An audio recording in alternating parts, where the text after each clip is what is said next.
ભરૂચ લોકસભાના વિસ્તાર ડેડિયાપાડા વિસ્તારમાં જે ગત રોજ માહોલ ગરમાયો હતો, એ જે માહોલ છે, જે બંને ઉમેદવાર જે ભાજપ પક્ષથી જે મનસુખભાઈ વસાવા અને ઇન્ડિયા ગઠબંધનના ઉમેદવાર છે જે ચૈતર વસાવા, એ બંને વચ્ચે સામ સામે થઈ જતા માહોલ ગરમાયો. કારણ કે જે ભાજપ પક્ષના જે ઉમેદવાર હતા એ જે મનસુખ વસાવા દ્વારા જે ફેસબુક ટ્વિટર પર જે ચૈતર વસાવાએ ડેડિયાપાડાના જે તાલુકા વિકાસ અધિકારીને ધમકાવ્યો એવું સોશિયલ મીડિયામાં જે એમણે જાહેર કર્યું, અને હું પણ ત્યાં પહોંચ્યો છું, તાત્કાલિક ત્યાં કાર્યકર્તાઓ પહોંચો એવું એમણે સોશિયલ મીડિયામાં જાહેર કર્યું. અને જે માહોલ ગરમાયો હતો તેના લઈને જે બંને જે ઉમેદવાર છે એઓ સામ સામે થઈ ગયા હતા. અને અગાઉ પણ જે ચૈતર વસાવા પર ખોટા કેસ થયા હતા, એમના પરિવાર પર ખોટા કેસ થયા હતા, તેના લઈને જ્યારે ચૈતર વસાવાએ ફરીવાર પોલીસ સમક્ષ જે સત્ય ઘટના જે લેખિતમાં અને મૌખિકમાં રજૂઆત કરી હતી બચાવ પક્ષના લઈને, ત્યારે આવો જોઈએ ચૈતર વસાવાએ પોલીસને શું કહ્યું, પોલીસ અધિકારીને શું કહ્યું, લેખિતમાં અને મૌખિકમાં આવો જોઈએ, જે સમગ્ર દ્રશ્ય બતાવો. હું આખા દિવસ દરમિયાન મારા કાર્યાલય પર હતો અને બપોરે જમીન સર્કિટ હાઉસ એટલે 4:30 વાગે મારા ઓફિસના છોકરાએ મને બતાવ્યું કે મનસુખભાઈની પોતાની આઈડીમાં તમારા નામ જો પોસ્ટ મૂકેલી છે. એટલે પોસ્ટ મેં વાંચી અને પોસ્ટ વાંચો ને થોડીક અડધો કલાક થાય એટલે મનસુખભાઈ પોતે તાલુકા કક્ષાએ આવી ગયા. તાલુકા પંચાયતમાં ટીડીઓની કચેરી હાજર હતા.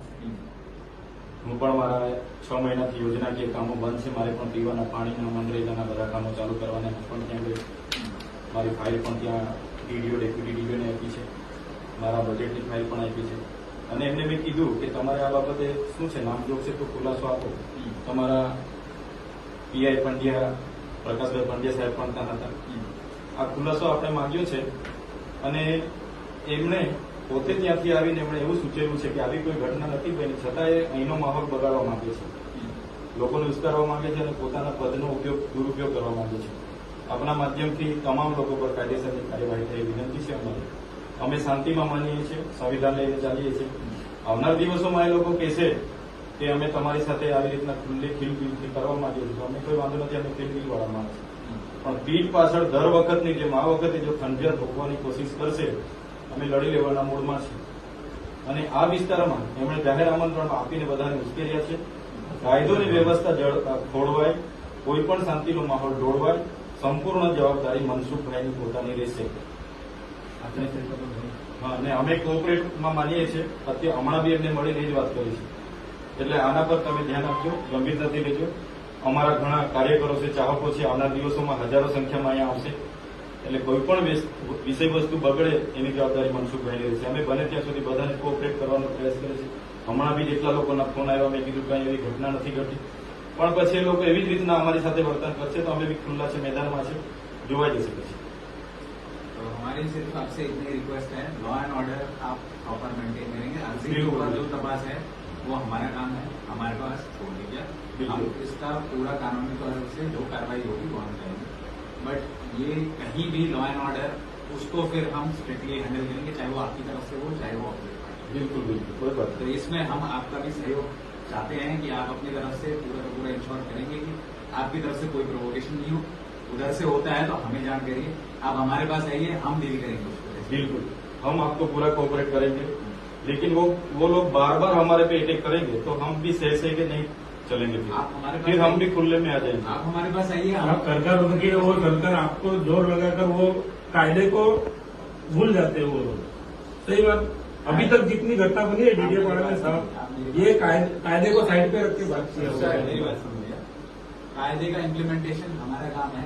आपका अगर कोई भी इशू है आप हमारे पास आइए, हम उसको देखेंगे. તમે ડાયરેક્ટ કાયદો હાથમાં નહીં લો. કોઈ પણ ઇસ્યુ થાય જાણ કરો. ચૌધરી સાહેબ, આ લોકોને ટેપ પડેલી છે અધિકારીઓને આગળ રાખીને આગેવાનો પર ખોટા કેસ કરવા. આ વખતે કેસ કરશે કે દુનિયા કરશે, અમે કોઈને બીવાના નથી, કેમ કે અમે સાચા છે. દર વખતે દબાવવાની વાત અમે સાંભળો, અમે પણ પોતે બેઠેલું છે બરાબર. ધારાસભ્ય હોવાના નાતે તમારા સિસ્ટમે શું કોઓપરેટ કર્યું છે ને મને ખબર છે બરાબર. એટલે તમને પણ કેમ છો, એસપી સાહેબ બેઠા છે, કોઓપરેટ તમે જેટલું કરશો અમે એટલા કોઓપરેટ કરીશું. પણ તમારી સિસ્ટમ પછી દબાવમાં આવીને કરશો અમે બી ફીલ એ વ્યાજબી નથી. એ વ્યાજબી નથી. અમે બી પછી અમે એ રીતના વર્તાવ કરીશું. તમે જેટલો કોઓપરેટ કરશો અમારો કોઓપરેટ એટલો મળશે.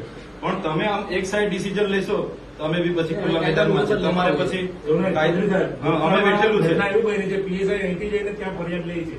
એવી બી ઘટના બની છે અહીંયા પૂરું વાગ્યા છે સાહેબ, એ પણ ખબર હશે. આ ખોટી આપણે પોલીસની તમે પીડીએફ લેજો, સાહેબશ્રીને આપી દઈએ છીએ. એટલે આ નિષ્ઠાથી ભૂતકાળમાં અમારી સાથે ઉપરના લોકોના દબાણથી ખોટા કેસો થયા છે.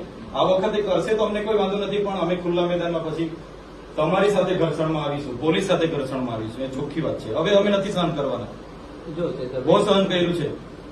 કાયદો કોઈ પણ હાથમાં લે, કોઈ પણ પક્ષનો હોય, બરોબર છે, તો પોલીસ વિભાગ અત્યાર સુધી તમને મારો અનુભવ તટસ્થ કેમ કામ છે? કરશે ચૈતરભાઈ. હા, બસ તટસ્થથી તટસ્થ અમે અમને તમને એવું લાગે છે તમારું ધ્યાન અમે તમારા તમને રજૂઆત કરવા આવીશું. એસપી સાહેબને કહીશું કે આ ખોટું થયું છે. હા. તમે જો નહીં ઇમ્પ્લિમેન્ટ કરશો તો અમે ખુલ્લા આવી જઈશું. અમને અમારી સામે પણ કોર્ટ છે, ઉપલા અધિકારી પણ છે, એસપી સાહેબ પણ છે, આઈટી સાહેબ પણ છે, ભૂતકાળમાં DG સાહેબ પણ છે. બનાવમાં કોઈ માણસને માર નથી માર્યો, કોઈ દવાખાને તો બી 3 મહિના અમારા ઘરના જેલ બેઠી છે. ખોટા એફિડેવિટો, ખોટી રજૂઆતોના લીધે. હું પોતે બાળ્યો છું. એટલે અમને ખબર છે શું થાય છે તે. देखिए जो हुआ है जो नहीं हुआ है उसकी बात हम बाद में करेंगे. आज आपकी अर्जी की बात है, हाँ.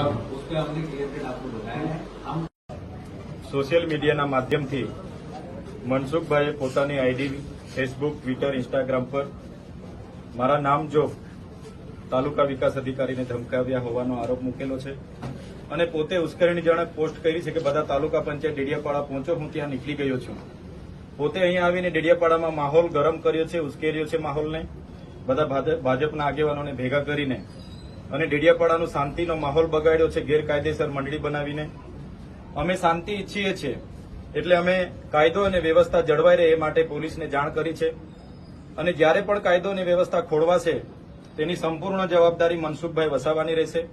અમે અમારા તરફથી પ્રયાસો કરીએ છીએ કે અમારા જેટલા પણ ચાહકો છે, અમારા કાર્યકરો છે, અમે બધા શાંતિ, બધાને આપના માધ્યમથી બી શાંતિની અપીલ કરું છું.